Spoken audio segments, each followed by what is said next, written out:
ప్రాంతాల్లో పర్యటించారు. క్యాన్సర్ వ్యాధి బాధితులతో జిల్లా వైద్య బృందం మాట్లాడి వివరాలు తెలుసుకున్నారు. 10 టీవీ ప్రసారం చేసిన కథనాలతో తాము రాఘవాపురం, ఎండపల్లిలో పర్యటిస్తున్నామని జిల్లా ఇన్ఛార్జ్ డిఎంహెచ్ఓ డాక్టర్ శోభ తెలిపారు. ప్రస్తుతం గుర్తించబడినవి 8 క్యాన్సర్ కేసులు ఉన్నాయని, వారంతా రాఘవాపురం పిహెచ్సిలో చికిత్స పొందుతున్నారని చెప్పారు. క్యాన్సర్పై అవగాహన పెంచేందుకు ప్రచార కార్యక్రమాలు నిర్వహిస్తున్నామని తెలిపారు.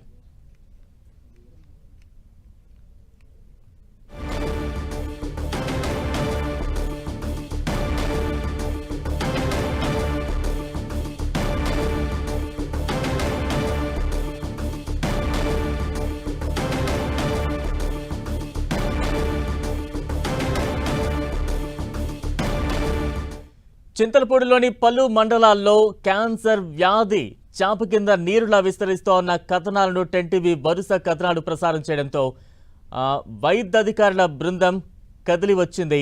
ప్రస్తుతం ఆ గ్రామాల్లో పర్యటించింది. ఎక్కడ ఎవరెవరు చికిత్స పొందుతున్నారు, వారికి అందుతున్న వైద్యం ఏంటి, మరోవైపు క్యాన్సర్పై అవగాహన కల్పించే కార్యక్రమాలు కూడా చేపట్టేందుకు వైద్యాధికారులు సిద్ధమయ్యారు. ప్రస్తుతం మనం చూస్తూ ఉన్నాం 10 టీవీ వరుస కథనాలతో వైద్య అధికారుల బృందం క్షేత్రస్థాయికి కదిలి వచ్చింది.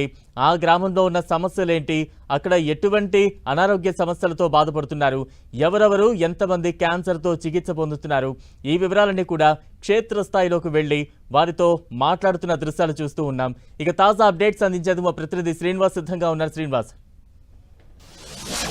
బలరాం చింతలపూడి నియోజకవర్గంలోని ఎక్కువగా చింతలపూడి పరిసర ప్రాంతాల్లో రాఘవాపురం, ఎండపల్లి ఆ ప్రాంతాల్లో కూడా క్యాన్సర్ రోగులు అధికంగా ఉన్నట్లు మనం ప్రచారం చేయడం జరిగింది. ఈ నేపథ్యంలోనే వైద్య ఆరోగ్య శాఖ బృందం, జిల్లా వైద్య ఆరోగ్య శాఖ అధికారిని డాక్టర్ శోభ ఆధ్వర్యంలో బృందం అంతా కూడా ఆ ఎండపల్లి అలాగే రాఘవాపురం పరిసర ప్రాంతాల్లోని క్యాన్సర్ రోగులు ఎవరైతే ఉన్నారో ఆ ప్రాంతాల్లో పర్యటించడం జరిగింది.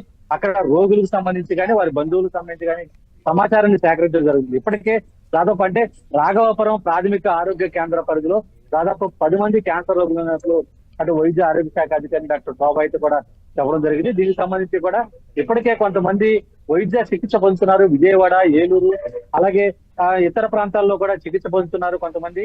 అలాగే మరి కొంతమంది ఇంట్లోనే చికిత్స అనంతరం వాళ్ళ ఇంట్లోనే ట్రీట్మెంట్ తీసుకున్నటువంటి ఆ దృశ్యాలను అన్ని కూడా అడిగి వివరాలన్నీ కూడా వైద్య ఆరోగ్య శాఖ అధికారిని అయితే కూడా తెలుసుకోవడం జరిగింది.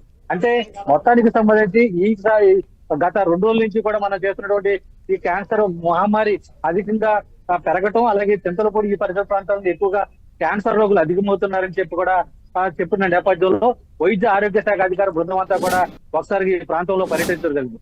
ముఖ్యంగా ఇక్కడ ఉన్నటువంటి జన్యుపరమైన లోపాలు అంటే కుటుంబ పరంగా వాళ్ళకి సంబంధించి వారసత్వ సంబంధంగా వచ్చేటువంటి క్యాన్సర్ రోగాలు కొంత అయితే, కొంత ఆరోగ్యపు అలవాట్లు అలాగే ఆహారపు అలవాట్లు అలాగే అధికంగా మద్యం సేవించడం కానీ పొగ తాగడం కానీ ఇటువంటి కారణాల వల్ల కొన్ని రకాల క్యాన్సర్లు వచ్చినాయని చెప్పి వస్తున్నాయని చెప్పి కూడా వైద్య ఆరోగ్య శాఖ అధికారులు కూడా స్పష్టం చేయడం. ముఖ్యంగా ఇప్పుడు ఈ ప్రాంతాల్లోనే గుర్తించబడినటువంటి 10 కేసులు ఉన్నాయి. అలాగే త్వరలోనే ఈ ప్రాంతంలో వైద్య బృందాలతో ప్రత్యేకంగా కలిసి వచ్చేటువంటి స్వచ్ఛంద సంస్థల సహకారాలు కూడా తీసుకుని ఎక్కువగా ఈ ప్రాంతంలో పేద మధ్యతరగతి ప్రజలు నివాసం ఉండే ప్రాంతంలోనే ఎక్కువగా స్క్రీనింగ్ టెస్టులు నిర్వహించేందుకు ఏర్పాట్లు చేస్తామని చెప్పి కూడా ఆమె స్పష్టం చేయడం జరిగింది. బలరాం. శ్రీనివాస్, అంటే ఈ ఘటనకు సంబంధించి అక్కడ క్యాన్సర్ భూతం విస్తరిస్తోంది అనేది 10 టీవీ ద్వారా వెలుగులోకి వచ్చింది.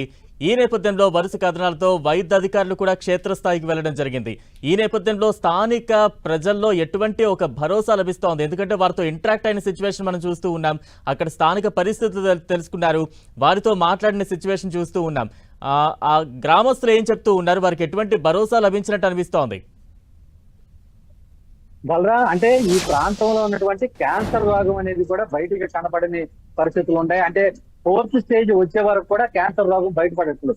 అంటే ఈ నేపథ్యంలోనే ఎవరి ఒంట్లో క్యాన్సర్ అనేది కూడా నిర్ధారణ చేయలేని పరిస్థితి. ఈ నేపథ్యంలోనే ఎక్కువగా క్యాన్సర్ స్క్రీనింగ్ టెస్టులకు సంబంధించి కూడా వైద్య శిబిరాలు నిర్వహిస్తే ఈ ప్రాంత ప్రజలంతా కూడా వచ్చి వైద్యం చేసుకుని ఆ చికిత్స ద్వారా అంటే క్యాన్సర్ స్క్రీనింగ్ టెస్టుల ద్వారా తమ ఒంట్లో ఏ రకంగా ఉంది, అంటే క్యాన్సర్ భూతం రాకుండా ఉందా లేదనేది కూడా తెలుస్తుంది. అయితే ఇక్కడ చాలా ఖర్చుతో కూడుకున్న విషయం.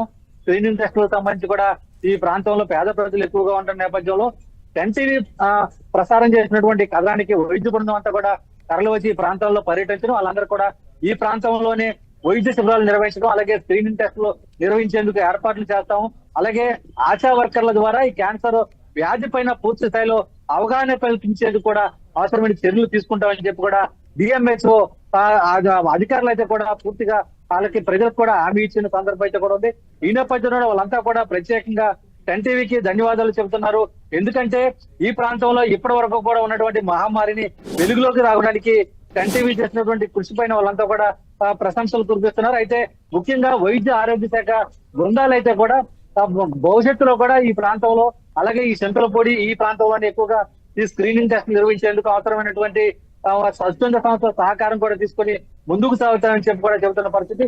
ప్రజలైతే కూడా కొంత హర్షం వ్యక్తం చేస్తున్నారు. Balram. Right, thank you Srinivas.